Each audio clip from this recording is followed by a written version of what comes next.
Assalamualaikum warahmatullahi wabarakatuh. Pada video kali ini kita akan membahas metode penelitian untuk dasar-dasarnya pada pertemuan pertama ya tentunya. Nah, nantinya dalam video-video nanti kita akan membahas tentang ragam penelitian, unsur-unsur penelitian, lalu ada topik penelitian, dalam bidang sistem informasi tentunya. Kemudian ada bagaimana mencari dan menentukan masalah penelitian. Lalu di video yang lain mungkin juga akan ada tinjauan pustaka, lalu paraphrase dan bagaimana mendelay. Berikutnya juga nanti ada tentang desain penelitian, lalu apa itu penelitian kualitatif, dan tentunya metode penelitian kualitatif, dua hal yang saling bertolak belakang namun ini selalu berdampingan. Lalu ada bagaimana teknik pengumpulan data disertai dengan teknik analisis data kualitatif dan tentunya juga teknik analisis data kuantitatif. Tidak lupa nanti akan ada bagaimana membahas hasil penelitian, membuat sebuah kesimpulan dan saran, dan akhirnya bagaimana menyusun sebuah abstrak. Nah, untuk video kali ini kita akan membahas yang pertama, apa itu metode penelitian. Pada dasarnya, metode penelitian itu merupakan suatu cara ilmiah untuk mendapatkan data dengan tujuan dan kegunaan tertentu. Nah, jadi tujuan yang dulu ditentukan dalam sebuah penelitian, maka kita dapat menggunakan metode-metode yang ada. Nah, namun di dalam penelitian juga ada istilah metodologi penelitian, yaitu ilmu tentang berbagai metode dalam penelitian. Jadi, metode penelitian dan metodologi penelitian itu dua hal yang hampir sama, namun sebenarnya adalah berbeda. Jadi, ada metodologi penelitian, yaitu ilmunya, sementara metode penelitian adalah bagaimana teknik-tekniknya atau cara-caranya. Nah, di dalam kegiatan penelitian itu sebuah penelitian harus memiliki ciri-ciri keilmuan, yaitu rasional, empiris, dan sistematis. Jadi kalau sebuah penelitian telah memiliki ketiga ciri ini, barulah dia disebut sebuah penelitian. Nah, karena rasional itu adalah penelitian itu harus dilakukan dengan cara-cara yang masuk di akal sehingga terjangkau oleh penalaran manusia. Jadi kalaulah penelitian itu tidak masuk di akal, maka dia juga belum dapat dikatakan sebuah penelitian. Dia harus masuk di akal. Jadi dalam membuat sebuah ide penelitian, kita harus berpikir apakah nantinya penelitian itu dapat masuk di akal atau terjangkau oleh akal dan nalar pikiran manusia, gitu ya. Kemudian yang kedua ada namanya empiris. Nah, empiris itu adalah cara-cara yang dilakukan dapat diamati oleh indera manusia sehingga orang lain dapat mengamati dan mengetahui cara-cara yang digunakan. Artinya, saat nanti peneliti melakukan penelitian, orang lain juga dapat mengamatinya, gitu. Sehingga orang dapat membuktikan bahwa penelitian itu benar atau salah, gitu ya. Jadi harus secara real. Nah, misalkan kalau kita bicara masalah dunia gaib misalnya. Dunia gaib itu tidak bisa dinyatakan sebagai empiris karena tidak bisa diamati oleh indera. Ya, misalkan seperti santet, itu susah kita menyatakan sebuah hal yang empiris. Ada, namun kan secara nalar, secara indera kita tidak bisa lihat ya. Nah, tentunya yang terakhir harus sistematis, yaitu proses yang digunakan dalam penelitian harus menggunakan langkah-langkah yang bersifat logis dan tentunya sudah disusun secara ketentuan yang berlaku. Jadi ketiga hal ini harus dimiliki oleh sebuah penelitian. Nah, kemudian kalau kita melihat ragam penelitian itu nanti ada dua jenis ya. Ada dua jenis. Yang pertama namanya pure research atau penelitian murni, dan yang kedua adalah applied research atau penelitian terapan. Apa itu pure research? Pure research itu adalah penelitian yang diarahkan sekedar untuk memahami sesuatu secara mendalam tanpa bermaksud untuk menerapkannya. Namun ingat, walaupun judulnya hanya sekedar, namun pure research ini harus betul-betul dalam. Nah, biasanya ini banyak digunakan oleh orang-orang eksak atau saintis di dalam menemukan sesuatu yang baru atau mengembangkan sesuatu yang baru. Mereka tidak perlu dikembangkan lagi atau tidak perlu diterapkan. Mereka hanya melakukan sesuatu yang baru itu untuk memperdalam. Ya, seperti untuk menemukan rumus yang baru, begitu ya, suatu metode yang baru, itu disebut dengan istilah pure research. Nah, sedangkan apply research yaitu penelitian yang diarahkan untuk memahami informasi yang dapat digunakan untuk memecahkan masalah secara mendalam dan bermaksud untuk menerapkannya. Nah, jadi dalam apply research ini atau penelitian terapan, memang penelitian itu dilakukan untuk menyelesaikan sebuah permasalahan yang ada. Itu dia perbedaannya. Kalau pure research itu memang untuk menemukan sesuatu yang baru. Namun kalau apply research untuk ditransportasikan atau untuk diimplementasikan terhadap permasalahan-permasalahan yang ada. Bisa dipahami ya kedua hal ini? Oke. Kita lanjut. Kemudian kalau ditinjau dari tempatnya, ragam penelitian itu ada penelitian perpustakaan atau kepustakaan, ada penelitian laboratorium, atau ada penelitian lapangan atau field research. Nah, penelitian kepustakaan adalah penelitian yang dilakukan dengan cara membaca buku-buku atau jurnal atau sumber-sumber data yang lainnya. Nah, jadi dia sumber data itu berdasarkan buku-buku yang ada, bukan harus ada di perpustakaan ya. Buku-buku itu tidak harus di perpustakaan, namun istilahnya kepustakaannya. Jadi dia penelitian itu berdasarkan buku-buku atau jurnal-jurnal yang ada. Nah, ini banyak digunakan misalkan orang-orang sastra. Mereka hanya melihat kepustakaan yang ada.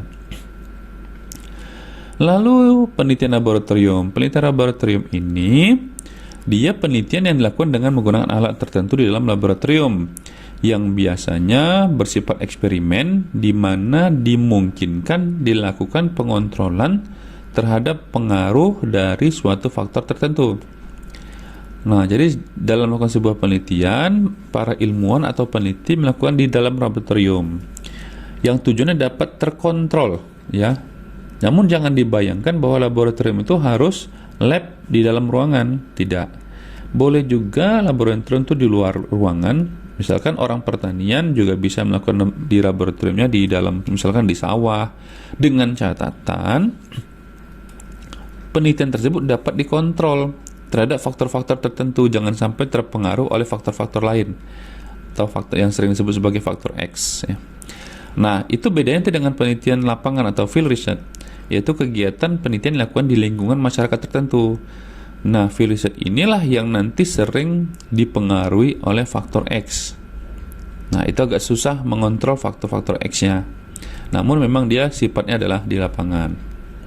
Bisa dibedakan ya ketiganya, perpustakaan, laboratorium, dan lapangan. Oke? Baik, kalau sudah kita bisa pahami, kita akan lanjut.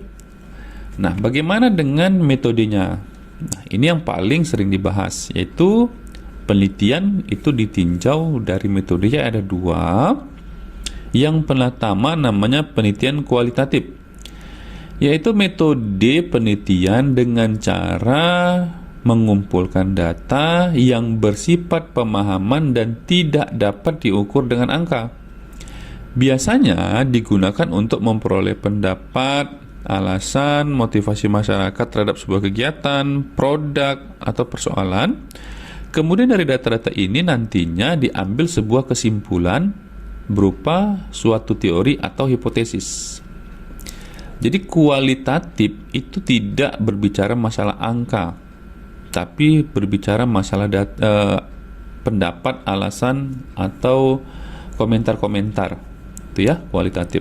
Nah, sedangkan kuantitatif adalah metode untuk mencari dan mengumpulkan data yang bisa diukur dengan angka atau persentase. Biasanya data yang diperoleh akan diolah lebih lanjut dengan menggunakan model, teori, atau rumus matematika, sehingga data tersebut dapat diambil sebuah kesimpulan. Nah, itu bedanya. Dua hal yang saling bertolak belakang, namun terkadang kita susah membedakan, nanti ada satu garis yang susah membedakan mereka berdua. Prinsipnya, kuantitatif adalah penelitian yang mengutamakan data, yang mengutamakan angka, sementara kualitatif adalah penelitian yang sifatnya tidak berdasarkan angka. Jadi kualitatif itu biasanya pendapat, ya. Bisa dibayangin keduanya? Ya, misalkan begini. Kalau penelitian kuantitatif itu misalkan mau bicara masalah kualitas, ya, kuantitas itu kuantitatif. Ya, berapa banyak, yang sifatnya angka lah pokoknya. Tapi kalau kualitatif itu biasanya bersifat pendapat. Misalkan seorang peneliti mensurvei bagaimana pendapat masyarakat. Nah, itu dia, itu kualitatif. Atau bagaimana proses sebuah kejadian, itu kualitatif.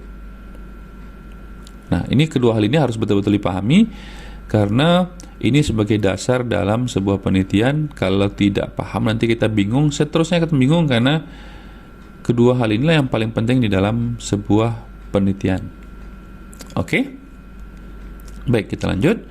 Nah, di dalam penelitian tentunya ada unsur-unsurnya yang harus dipahami. Yang pertama namanya konsep.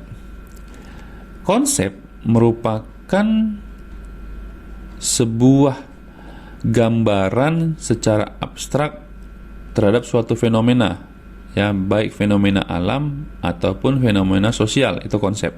Contoh begini, konsep perilaku menyimpang atau deviant behavior dipakai oleh para sosiolog untuk menggambarkan fenomena bunuh diri, misalnya kebiasaan minum alkohol dan banyak fenomena lainnya. Ya, itu konsep. Bisa dipahami kira-kira konsep, ya? Nah, lalu ada variabel. Variabel merupakan elemen penting dalam sebuah penelitian. Dalam statistik, variabel didefinisikan sebagai konsep, kualitas, karakter, atribut, atau sifat-sifat dari sebuah objek, baik orang, benda, tempat, dan lain-lainnya, yang nilainya berbeda-beda antara satu objek dengan objek lainnya, dan sudah ditetapkan oleh peneliti untuk dipelajari dan ditarik kesimpulan. Itu variabel. Jadi dalam sebuah penelitian sangat penting kita memahami sebuah variabel. Nah, variabel itu menurut hubungannya terbagi atas 5.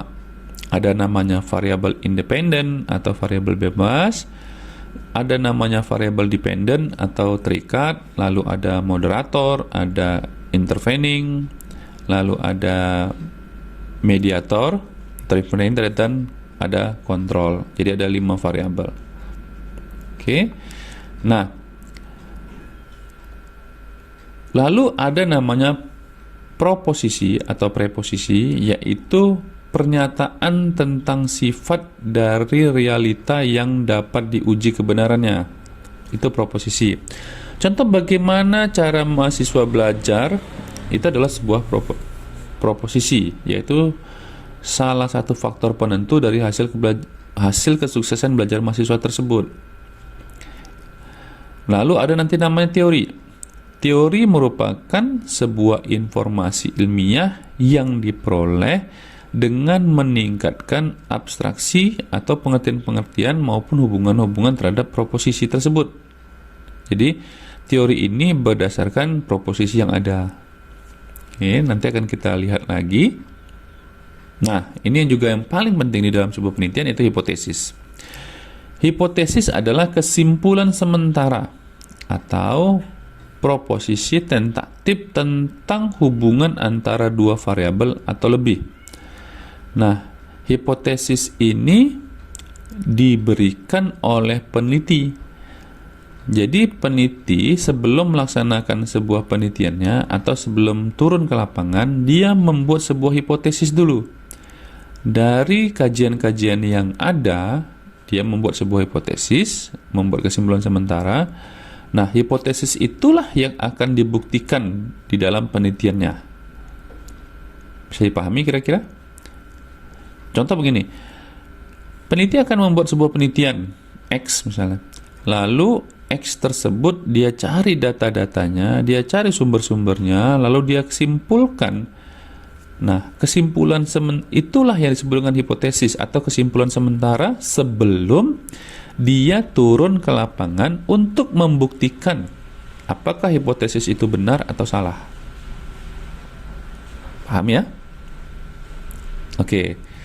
Lalu ada namanya definisi operasional. Definisi operasional merupakan petunjuk tentang bagaimana suatu variabel diukur. Definisi operasional biasanya digunakan oleh peneliti supaya orang lain tidak salah persepsi di dalam memahami penelitiannya. Karena terkadang kita sering menemukan hal-hal yang sama, istilah-istilah yang sama, sehingga kita salah persepsi. Contoh begini, kalau kita mendengar kata ordo, mungkin beberapa di antara kita punya pendapat yang berbeda. Ada yang menyatakan ordo itu adalah sekumpulan, ya, sekumpulan benda atau sekumpulan habitat, ya, di dalam biologi, kan itu kan. Sementara orang matematik akan memandang ordo adalah bagian atau elemen dalam sebuah matriks. Sehingga disebutkan kata ordo ada dua hal yang berbeda, sehingga itulah makanya perlu definisi operasional. Di dalam penelitian harus disampaikan ordo yang dimaksud dalam penelitian ini adalah begitu dia, sehingga orang lain bisa paham yang dimaksud si peneliti apa. Ya, paham? Oke. Nah, selanjutnya kalau kita lihat hubungan-hubungan dari unsur-unsur penelitian tadi, konsep diawali dengan sebuah konsep, ya, diawali dengan sebuah konsep. Konsep itu untuk menemukan konsep yang lain, dia harus didasari oleh proposisi dan teori. Ya. Lalu konsep itu akan diturunkan jadi sebuah variabel. Ya, konsep tadi akan diturunkan sebuah variabel karena dalam sebuah penelitian harus punya variabel terikat, variabel bebas, atau mungkin akan ada moderator, mediator, bahkan harus ada kontrolnya. Nah, kalau kita sudah bisa menentukan variabelnya, lalu kita dapat menciptakan sebuah hipotesis untuk menemukan variabel yang baru. Begitu dia. Nah, selanjutnya untuk memperjelas variabel-variabel ini harus didefinisikan secara operasional atau definisi operasional. Bisa dipahami? Itulah unsur-unsur penelitian dan saling keterhubungannya.